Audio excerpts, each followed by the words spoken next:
अब मेरे महादेव जी ने क्या करा, केवल चरण के तलवे को स्पर्श किया था मेरी मां ने, केवल चरण को स्पर्श। और शिव जी ने कह दिया, गौरा, ए गौरा, ए हिमालय सुता, ए विनायक की महतारी, ए षडानंद कार्तिकेय की मां,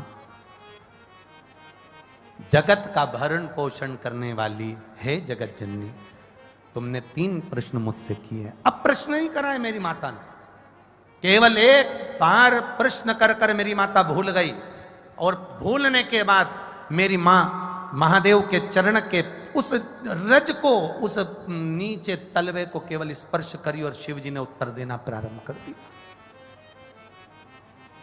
सुनो हिमालय सुता, सुनो गोरा, सुनो हे जगत धात्री जगदम्बा, हे दुर्गा, सुनो, तुम्हारा पहला प्रश्न था कि मैं भोजन की थाली के सम्मुख बैठा तो नंदी को क्यों देखा, किस लिए देखा, और नंदी ने मुझे देखकर अपने शीश को क्यों हिलाया। सुता, हे हिमालय सुता, उसका केवल एक उत्तर है, मेरे को लोग विश्वनाथ कहते हैं। विश्वनाथ का मतलब तुम जानती हो सुता? विश्वनाथ का मतलब तुम्हें मालूम है पार्वती? पार्वती जी कहती हैं, हां, जो विश्व का नाथ है।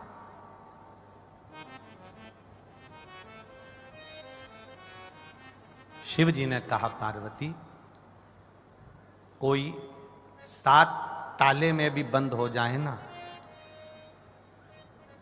मेरे भोजन के पहले कोई 7 ताले में भी बंद हो गया, मेरे भोजन के पहले उसके पेट भरना चाहिए। विश्वनाथ का मतलब है कोई अनाथ ना रहे, सबका उदर पोषण हो, सबका पेट भरे। जब तू थाली रखती है, मैं नंदी को देखकर पूछता हूं, क्या सारे संसार के जलचर, थलचर, वायुचर कितने, एक भेल मछली है, एक बड़ा सा हाथी है, एक बड़ा सा जानवर है, एक बड़ा सा जीव है, हजारों मछलियां, करोड़ों जीव उसको खाते हैं, एक साथ उसके पेट भरने में, एक बड़ी भेल मछली का पेट भरने में हजारों टन भोजन लग जाता है। तो महादेव पूछते हैं, भगवान देव पूछते हैं, भगवान शिव पूछ रहे हैं, पार्वती, मेरा नाम विश्वनाथ है, मेरा नाम विश्वनाथ है, मैं नंदी से पूछता हूं, क्या सबका पेट भर गया? जब सबका पेट भर जाता है तब मैं फिर भोजन को ग्रहण करता हूं, क्योंकि घर का पिता भोजन करने बैठता है, या तो पिता या माता, दोनों में से एक ऐसे होते हैं जो सबको भोजन कराने के बाद अमरस बनाया है, खीर बनाई है, दाल बाटी बनाई है। पहले घर की बूढ़ी माँ, घर का बड़ा व्यक्ति सबके लिए पूछेगा, क्यों छोटा बेटा खा गया, बड़ा बेटा खा गया, वो पोते ने खा लिया, नाती ने खा लिया, पंती ने खा लिया, सबका पेट भरता है, उसके बाद फिर अपना पेट भरता है।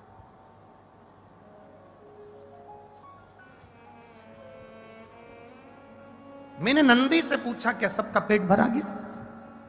नंदी ने शीश हिलाया, ठीक है। अब मुझे दूसरा प्रश्न का उत्तर जो था, देवादिदेव महादेव ने कहा, सुनो पार्वती जी, जिस समय तुम जल का पात्र लेकर आई थी, उस जल के पात्र को जब मेरे सामने लाकर दिया था तो मैंने ऊपर अपने नेत्रों को करा, हाथ उठाए, नेत्रों से मैंने ऊपर देखा। उस समय में मां गंगा से पूछ रहा था, गंगा, ए गंगा,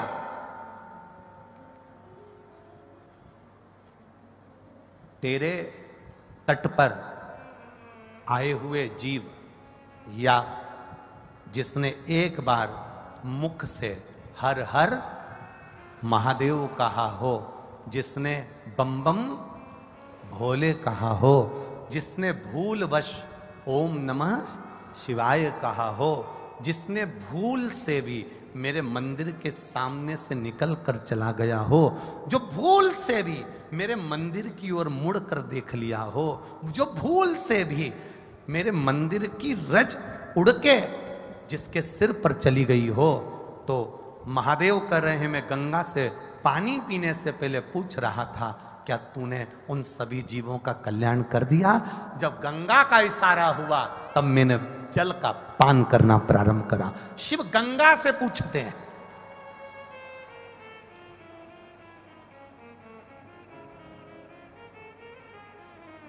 और तीसरा प्रश्न का उत्तर, तीसरे प्रश्न का उत्तर महादेव कह रहे हैं मैं बाहर गया, नेत्र बंद कर थोड़ी देर खड़ा हो गया, तब शंकर भगवान कहते हैं उस समय पर मैं बाहर खड़े होकर मेरे इष्ट मेरे राम को याद कर रहा था और उनको धन्यवाद दे रहा था कि तूने मुझे जो कार्य सौंपा है विश्व के भरण पोषण का, वो मैंने सुचारू रूप से कर दिया, उसके लिए तेरा धन्यवाद है।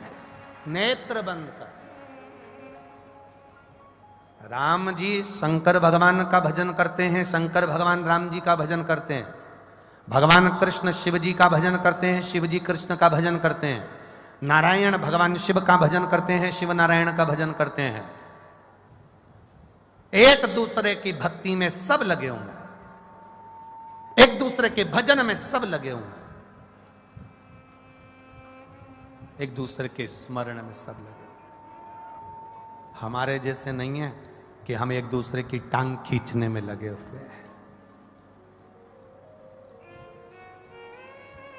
देवताओं में कभी ये नहीं हुआ कि एक दूसरे की टांग खींची गई है। अगर देवता टांग खींचते होते तो एक उनकी कथा नहीं सुन पाते। देवता कभी किसी की टांग नहीं खींचे।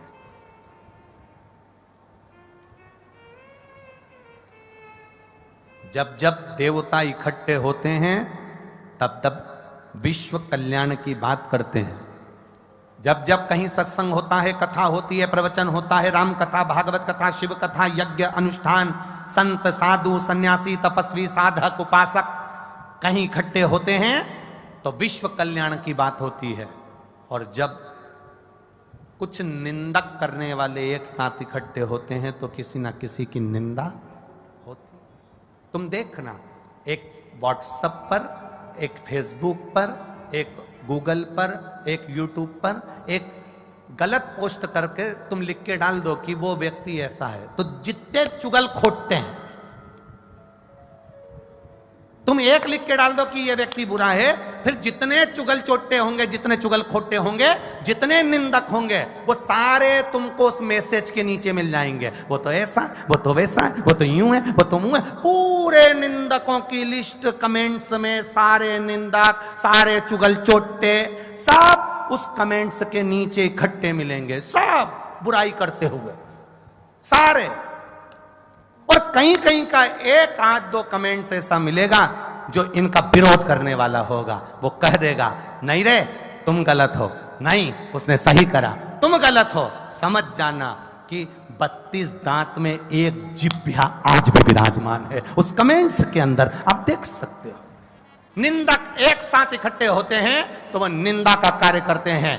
सज्जन एक साथ इकट्ठे होते हैं, कोई सत्कर्मी, कोई संत, कोई साधु, कोई ब्राह्मण, कोई साधुजन, कोई गुरुजन, जब एक साथ इकट्ठे होते हैं तब संत भाव में विश्व कल्याण की बात करते हैं। अपने राष्ट्र का कल्याण कैसे हो, विश्व का कल्याण कैसे हो, सनातन धर्म की रक्षा कैसे हो, गौ बेटियों की रक्षा कैसे हो, हमारे सनातन धर्म को हम आगे कैसे लेकर जाएं, हमारे हिंदू धर्म का हम और आगे तक इसका प्रचार कैसे कर सकते हैं, अपने सनातन धर्म को हम और कैसे बचा सकते हैं, अपने सनातन धर्म को हम और पोषित कैसे कर सकते हैं। हम ये विचार करते हैं। जब सनातनी इकट्ठे होते हैं तब सनातन धर्म को जोड़ने की बात करते हैं।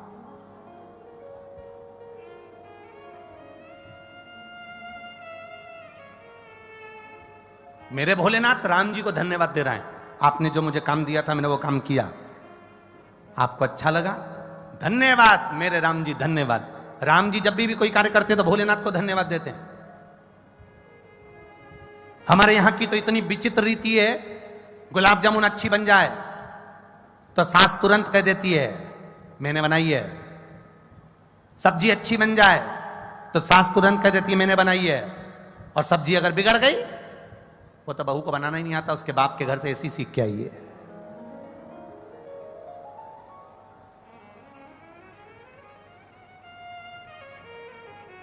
भगवान कृष्ण की माता का नाम था यशोदा। क्या नाम था? जम के बोलो जरा, जम के। यशोदा। यशोदा का मतलब है यश ददाती इति यशोदा, जो दूसरे को यश देती, अपयश स्वयं ले लेती, वो यशोदा। उसका मतलब क्या था? यशोदा एक ऐसी गोपी, यशोदा ऐसी मैया कि पूरे ब्रजमंडल में यशोदा जी का कोई विरोधी नहीं था। कारण क्या था?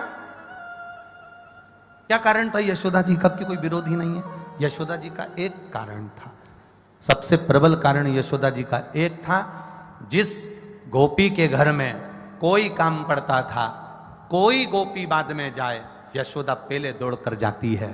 3-4 देवरानी जेठानी का घर है, अंदाजा लगा कर देखना, एकाध इन देवरानी जेठानी में एक जेठानी या देवरानी 4-5 में से ऐसी होगी जो सबके सुख दुख में सबसे पहले दौड़ कर चली जाती है। कोई बुलाए तो ठीक, नहीं बुलाए तो ठीक, सबसे पहले जाके खड़ी हो जाती है। तो चिंता मत कर, मैं बैठी हूं ना, तो चिंता नहीं करना। 40 मेहमान आ रहे हैं ना, कोई बात नहीं। छोरी को देखने वाले आ रहे हैं ना, कोई बात नहीं। छोरा को देखने वाले आ रहे हैं ना, कोई बात नहीं। तुम सब अंदर रहना, मैं रसोई घर संभाल लूंगी, तुम वो काम कर लेना, मैं सब देख लूंगी। 4-5 जेठानियों में, देवरानी में, ननंदों में एक 5 बहनें हैं, नंदे हैं। नंदों में एक ननंद ऐसी होगी जो अपना घर परिवार छोड़कर तुरंत अपने मायके आकर काम संभाल लेती है, और एक ननंद वो होती है जो टाइम पर आएगी चली जाएगी। एक ननंद वो होती है अपने हस्बैंड के साथ आती है, खाती है, पीती है, साड़ी लेके चली जाती है। एक ननंद ऐसी होती है 3-4 दिन रुककर, पूरा फैलारा उठाकर, भाभीियों का हाथ बटाकर, काम संभाल के, छोरा छोरी को तैयार कर कर, ए जाओ बुआ से तैयार हो जा। बुआ जी ने सबकी कंगी पाटी पाड़ पुड़ा के, काजल माजल लगा के, छोरा छोरी के तैयार करके कथा में ले जाकर बिठा दिया। और एक आई, अपनी फैशन से फुर्सत नहीं मिली और सज धज के पति के साथ बैठ गई, सोफा पे कथा सुनी और चली गई। एक ननंद ये। तुम बुरा मत मानना रही, जितनी नंदे आई हो, और मान भी लोगी तो कोई दिक्कत की बात नहीं है, उसमें कोई टेंशन वेंशन मत लो। अगली बार ज्यादा से ज्यादा यही होगा, तुम अलवर में मत बुलाओ, मत बुलाना, स्वामी जी तो है, कोई ना कोई तो बुलाएगा, तो उसमें टेंशन लेने का विषय नहीं है। मूल है कि हमारे स्वभाव में एक ऐसी होती है जो तत्पर खड़ी रहती है सबके सुख दुख में, भले मायके वाले के करे ना करे, ससुराल वाले के करे ना करे, पर जहां वो जिस मोहल्ले में, जिस गली में, जिस क्षेत्र में रह रही है, सबका सहयोग करती है। क्या हो गया भाभी जी, रो क्यों रहे हो, क्या हो गया? कुछ नहीं, ऐसा कोई टेंशन मत लो, मैं कर दूंगी, मैं आ जाऊंगी। वो उसकी पहचान भी नहीं, उसका कोई रिश्तेदार भी नहीं, तो भी सबका सपोर्ट कर रही, तो भी सबका सहयोग कर रही।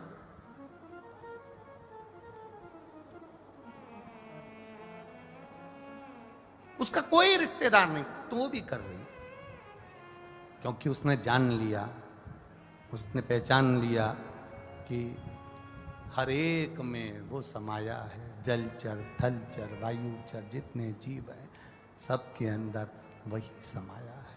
सब कोई अलग से है ही नहीं। मेरे राम शिव जी का धन्यवाद करते हैं। मेरे शिव जी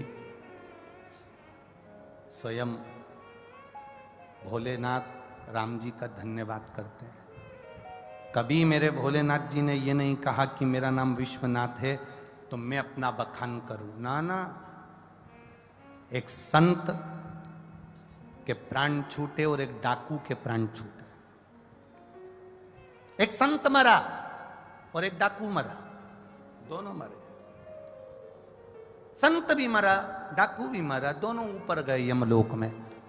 तो यमराज ने पहले डाकू से पूछा, तुम कौन हो?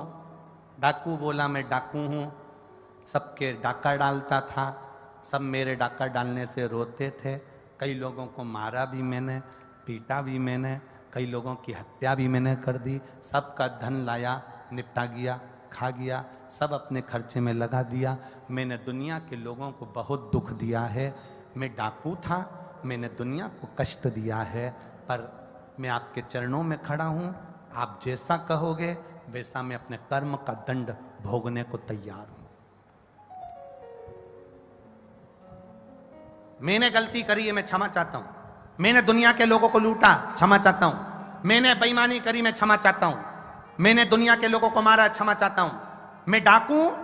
मैं डाकू था और डाकू हूं। मैंने लूटा, मैं क्षमा चाहता हूं।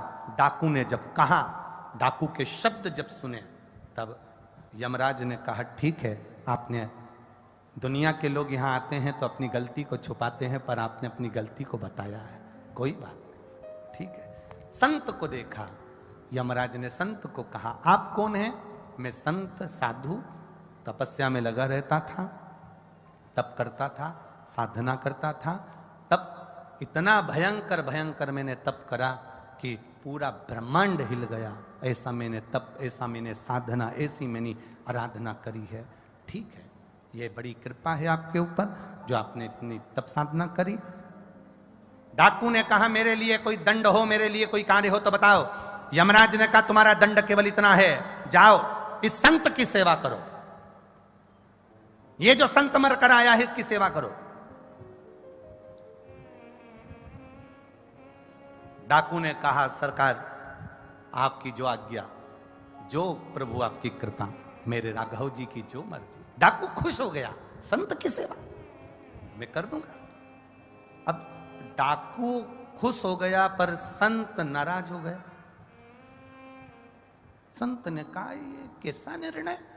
यमराज तुम्हारा निर्णय कैसा है? यमराज ये तुम्हारा निर्णय है? एक डाकू को मेरी सेवा में लगा रहे हो। जिस डाकू ने अगर मेरे को स्पर्श कर लिया, इस डाकू ने अगर मुझे छू लिया तो मेरा करा हुआ सारा पुण्य समाप्त हो जाएगा। ये डाकू को मेरी सेवा में लगा रहे। ये डाकू मुझे छूना नहीं चाहिए। इसने डाका डाला है, लोगों का कत्ल करा है, लोगों को मारा है। मैं पवित्र जीव, मैं पवित्र आत्मा, मैंने संत हूं, मैं साधु हूं, मैंने भजन करा, तप करा, साधना करी, और तुम मेरे सेवा में डाकू को लगा रहे हो। इस डाकू को तो मुझे छूना भी नहीं चाहिए, ये छुए भी ना मुझको।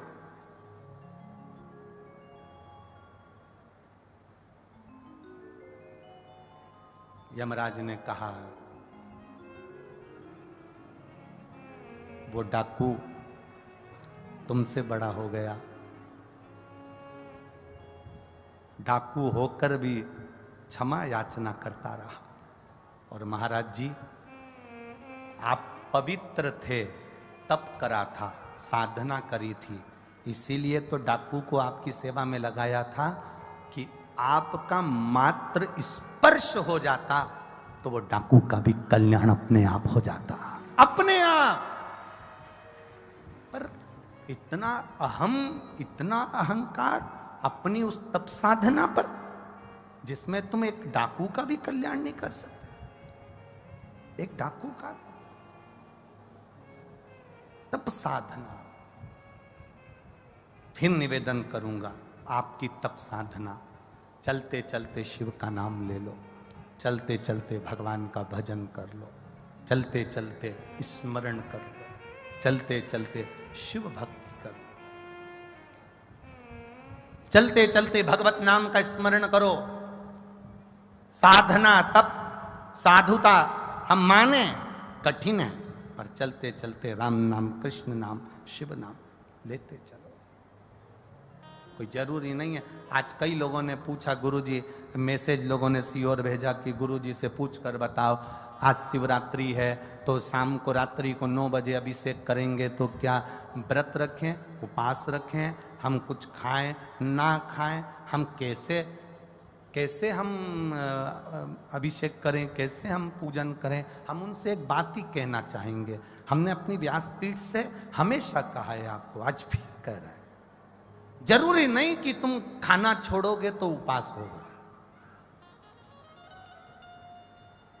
जरूरी नहीं कि तुम एक टाइम भोजन करोगे और एक टाइम फलाहार करोगे तो उपवास होगा, जरूरी नहीं कि आप दोनों टाइम का भोजन छोड़ दोगे तो उपवास होगा, जरूरी नहीं कि तुमने खाना छोड़ा, मैं ये नहीं खाऊंगी उपवास हो जाएगा, मैं ये नहीं खाऊंगी उपवास हो जाएगा। उपवास खाना छोड़ने से लोग कहते हैं होता है, पर हमारा चित्त, हमारा मन और ये व्यासपीठ कहती है कभी अपने अंदर अगर उपवास करना हो तो एक नियम ले लेना कि आज मैं झूठ नहीं बोलूंगी, आज मैं निंदा नहीं करूंगी, ये भी उपवास करने का एक तरीका है। यह भी उपास करने का एक तरीका है। जिस दिन तुम्हारा व्रत हो, जिस दिन तुम भगवान के मंदिर जाओ, जिस समय सावन का महीना सोमवार का दिन 9 बजे तुम भगवान के मंदिर जाओगी, 8 बजे तुम भगवान के मंदिर जाओगी, सुबह से नियम ले लेना, सुबह से तुम उपास कर लेना। कितनी बजे तक? शंकर को जल चढ़ाऊंगी जब तक मेरा उपास है कि मैं निंदा नहीं करूंगी। आज 9 बजे तक मैं मंदिर जाऊंगी, 9 बजे तक मेरा नियम है मैं झूठ नहीं बोलूंगी। आज मैं शंकर के मंदिर जल चढ़ाने सोमवार के दिन जाऊंगी, आज मेरा नियम है कि किसी भूखे को भोजन कराऊंगी, आज मेरा नियम है किसी प्यासे को पानी पिलाऊंगी। आज सुबह से मेरा नियम है कि मैं अपनी बहू, अपने बेटे, अपने पोता, अपनी पोती, अपने पंती जो भी है मेरे घर में उनसे मीठा व्यवहार करूंगी। आज मेरा ये व्रत है कि आज कोई कितना भी अपशब्द कह दे मैं झगड़ा नहीं करूंगी। इसको भी हमारे सनातन धर्म में उपास कहा गया है, इसको भी व्रत कहा गया है। केवल भोजन छोड़ देने पर व्रत की मूलता नहीं, अपने भीतर सत्य को लेकर आना वो भी व्रत है, अपने भीतर ईमानदारी को लेकर आना वो भी व्रत है। नियम बनाओ। सोमवार के दिन सावन का महीना चल रहा है, लोग कहते हैं सावन के सोमवार का मैं व्रत रखूं, हम कहते हैं व्रत रखो मना नहीं, पर उस व्रत में तुम्हारा एक व्रत और जुड़ना चाहिए कि आज मैं सावन का सोमवार है, हफ्ते भर में झूठ बोलता हूं, एक दिन नहीं बोलूंगा। आज मैं 9 बजे तक जब तक पूजन ना कर लूं तब तक मैं किसी का दिल नहीं दुखाऊंगा। ये भी तो व्रत है, ये भी तो उपास है, ये भी तो साधना है, ये भी तो तप है, ये भी तो आनंदता है।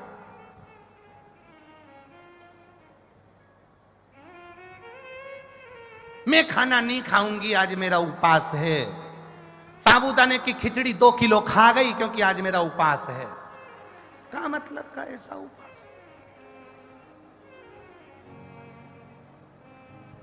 सोमवार कल, आज से लग गई पीछे। सुनो, आधा किलो दही ले आना। सुनो, 2 दर्जन केले ले आना। सुनो, आधा किलो मूंगफली का दाना ले आना। सुनो, थोड़ा सा मोरधन कुट्टू का आटा ले आना। सुनो, साबूदाना खत्म हो गया लिया। सुनो, हरियाली मिक्सचर का पैकेट भी लिया। सुनो, थोड़ी सी चिप्स मिल जाए कच्ची तो लिया ना, मैं तल लूंगी। अपने आलू सड़े हुआ आया था तो मैं बना नहीं सकी, अब की बार लिया। सुनो, आते आते 2 किलो दूध ज्यादा लिया ना क्योंकि राजगिरे की खीर बना लूंगी। सुनो, कोई आए तो संतरे और आम का सीजन चल रहा है तो 2-2 किलो आम लिया ना। उसने सब ला के रख दिया, सब खा भी गई। उसके बाद भी सुबह से बहू से ऐसी झगड़ रही, ऐसी कि बहू भी सोच रही इससे तो तू रोटी खा लेती।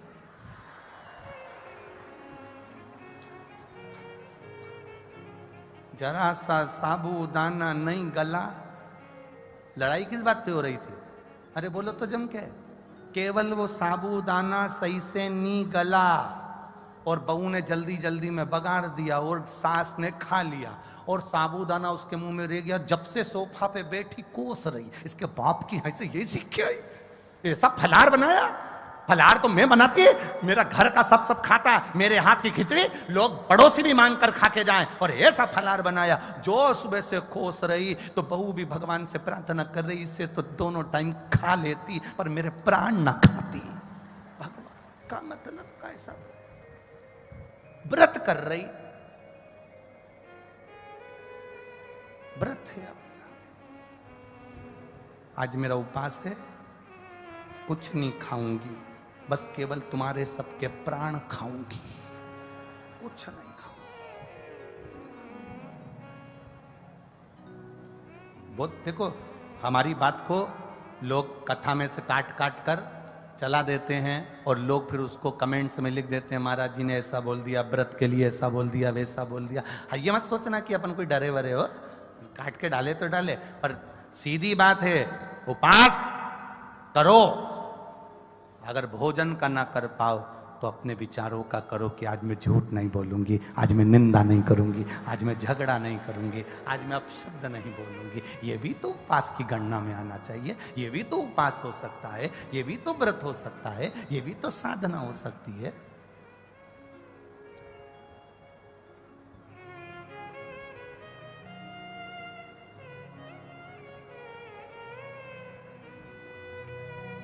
ये जीव का एक विचार है, ये जीव की एक सोच है, ये जीव की एक धारणा है।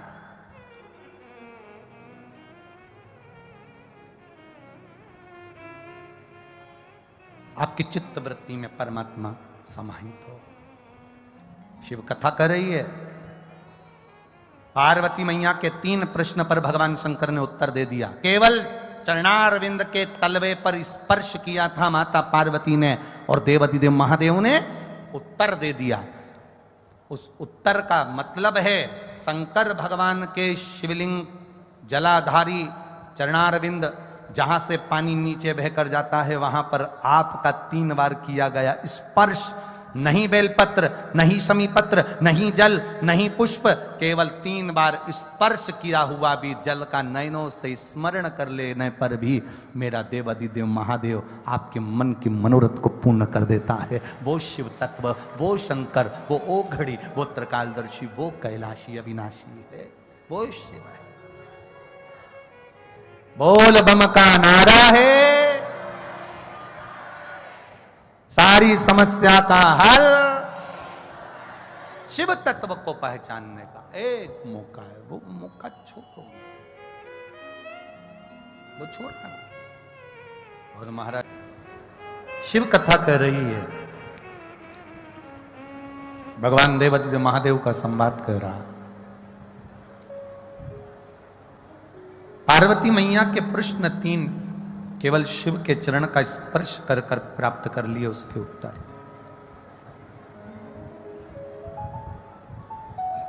शिव महापुराण की कथा कहती है भगवान शंकर के देवादिदेव महादेव के चरणारविंद की रज प्राप्त कर कर हम भी अपने भीतर के कुछ प्रश्नों के उत्तर भगवान देवादिदेव महादेव से प्राप्त कर सकते हैं, भगवान शंकर से प्राप्त कर सकते हैं।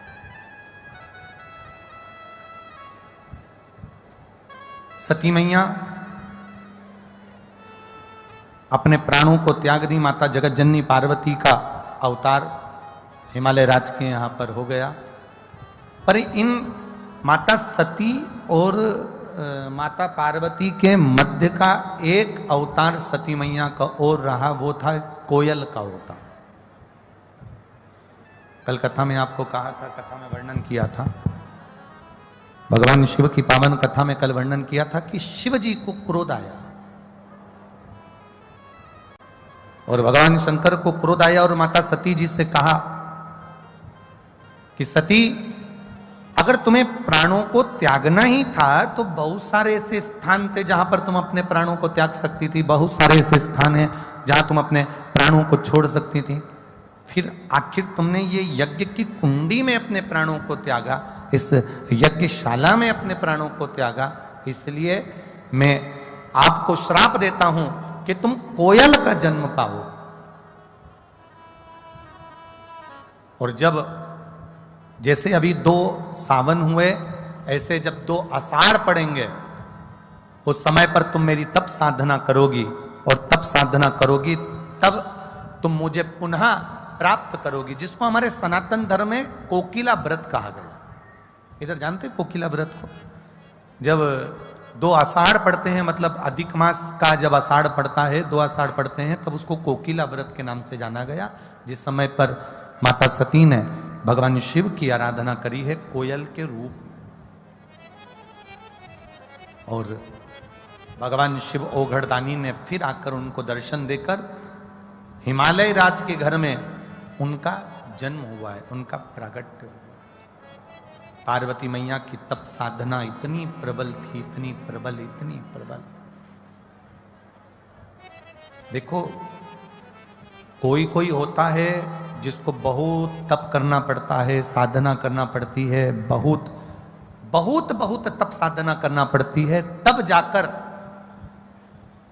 उसको भगवान का दर्शन हो पाता। और कोई कोई ऐसा होता है कि उसको तप साधना ज्यादा नहीं करना पड़ती। जैसे देवऋषि नारद ने एक बार भगवान विष्णु से पूछा, नारायण से पूछा, प्रभु एक बात बताओ कि मैं दिन भर श्रीमन नारायण करता हूं, दिन भर श्रीमन नारायण श्रीमन नारायण श्रीमन नारायण श्रीमन नारायण बोला करता हूं, उसके बाद आपका मुझे दर्शन नहीं हो पाता, उसके बाद आप मेरे ऊपर प्रसन्न नहीं हो पाते। और प्रहलाद जो 5 वर्ष का है, ध्रुव 4 वर्ष का है, मीराबाई 4 वर्ष की है, कर्माबाई 4 वर्ष की है, तुकाराम जी 5 वर्ष के हैं, रामकृष्ण परमहंस 7 वर्ष के हैं, जगत गुरु शंकराचार्य जी 7 वर्ष की आयु थी। तो ये इतनी कम उम्र में इतनी कम आयु में, इतनी कम उम्र में ये सब कैसे आप प्रकट हो जाते हो, कैसे आप प्रसन्न हो जाते हो, कैसे आप दर्शन दे देते हो, कैसे आप प्रसन्न हो जाते हो, कैसे आप प्रसन्नता है। शिव कथा कह रही है, भगवान शंकर का संवाद कर रहा है, शिव महापुराण की कथा कह रही है। भगवान नारायण देवर्षि नारद से कहते हैं कि नारद, ये इनके आज का पुण्य नहीं है जो मैं प्रकट हो गया हूं, इनके आज का पुण्य नहीं है कि जो मैं प्रकट हो गया हूं, ये तो पुरातन ना जाने कितने कितने जन्म निकल गए इनके भजन करते करते करते करते करते करते तब जाकर मेरा दर्शन हुआ है। तो मेरा भी आपसे यही निवेदन है कि जितने लोग पंडालों में भरे पड़े हैं, जितने लोग आस्था चैनल पर कथा सुन रहे हैं, जितने लोग फेसबुक यूट्यूब पर कथा सुन रहे हैं, आप शिव महापुराण की कथा में सम्मुख बैठकर हृदय से अपने दिल की बात देवाधिदेव महादेव से कर रहे हैं, तो ये विचार करना तुम्हारा एक जन्म का नहीं, ना जाने कितने जन्म का पुण्य इकट्ठा हुआ होगा, तब जाकर तुम शिव की कथा में पहुंच पाए हो, तब जाकर तुम भगवान देवाधिदेव महादेव की कथा का रस तत्व ग्रहण कर पा रहे हो, तब जाकर तुम भगवान शंकर की पावन कथा को सुन पा रहे हो। कोई कोई होता है चलते फिरते भगवत भजन करते आनंद करते अपने जीवन को धन्य बना लेता है, होता है। कुछ लोग खड़े होकर बस का इंतजार कर रहे थे, अब कुछ लोग खड़े होकर बस का इंतजार कर रहे हैं, बस आएगी बैठेंगे जाएंगे। एक भिखारी आया, जरा बहुत ध्यान देना महाराज, बस का इंतजार कर रहे हैं कुछ लोग वहां खड़े होकर, और एक भिखारी आया, सबसे मांगा, भैया 5 रुपए दे दो, भैया 5 रुपए दे दो, भैया 5 रुपए दे दो, सबसे 5 रुपए इकट्ठे करे भिखारी ने, और एक ऑटो करा और उसमें बैठ के चले गया।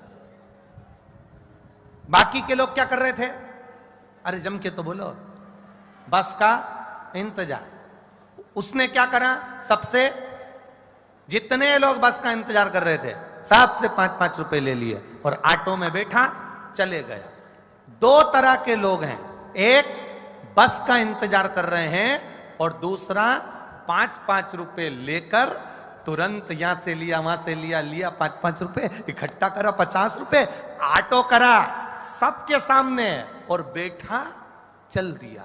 2 तरह के लोग हैं, एक बैठ कर साधना कर कर भगवान आएगा, बैठेंगे, मिलेंगे, हमें उनके धाम लेकर जाएगा, और एक तुम्हारे जैसा होता है जो चलते फिरते भगवान का नाम लेकर अंत में परमात्मा के धाम चले जाता है। एक इंतजार में बैठा, एक इंतजार कर रहा है, एक साधना, तब भक्ति में रम कर आएगा भगवान मैं उनके साथ जाऊंगा, आएगा भगवान मैं उनके साथ जाऊंगा। एक वो होता है जो चलते फिरते भजन कर रहा है।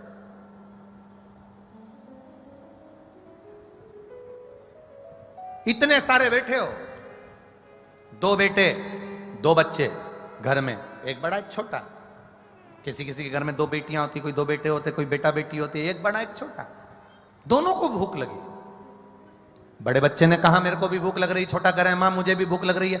बड़े बच्चे को मां ने भोजन लगा कर दे दिया, थाली में एक जगह बिठा दिया, बैठकर वो खाने लगा। छोटा बच्चा कहता है माँ रोटी दे, माँ ने रोटी में घी लगाया, नमक लगाया, फिंगर बनाया, गुट्टा बनाया, पुंगा बनाकर उसके हाथ में पकड़ा दिया।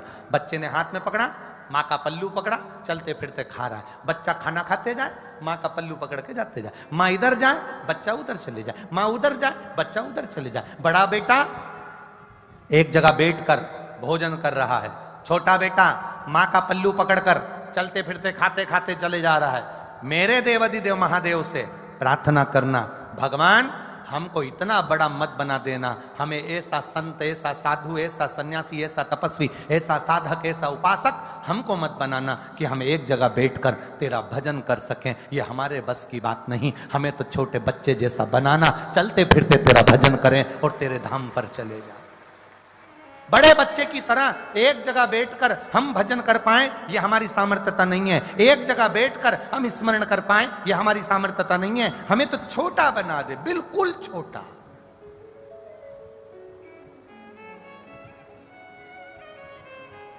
तू जितना छोटा बनाएगा उतने हमारी भक्ति का आनंद बढ़ता जाए। मेरा निवेदन है, पानी तेज है, जलवृष्टि तेज हो रही है, जो लोग गीले हो रहे हैं उनसे निवेदन है थोड़ा थोड़ा अपनी ऐसी जगह पर चले जाओ जहां तुमको पानी ना लगे। आप सभी से निवेदन है, छोटे बनकर अपनी जिंदगी का एक आनंद पाएंगे तो अपने जीवन की सार्थकता हो। छोटे बनकर महाराज, आप जितना भक्ति के बल को बढ़ाने का प्रयास करेंगे उतना भक्ति का बल बढ़ता चले जाता है। भक्ति का बल बढ़ेगा, पर उसमें दिखावे की जिंदगी से बाहर होकर शिव कथा कह रही है, भगवान शंकर का पावन चरित्र कह रहा है, छोटे बन जाओ, बिल्कुल छोटे।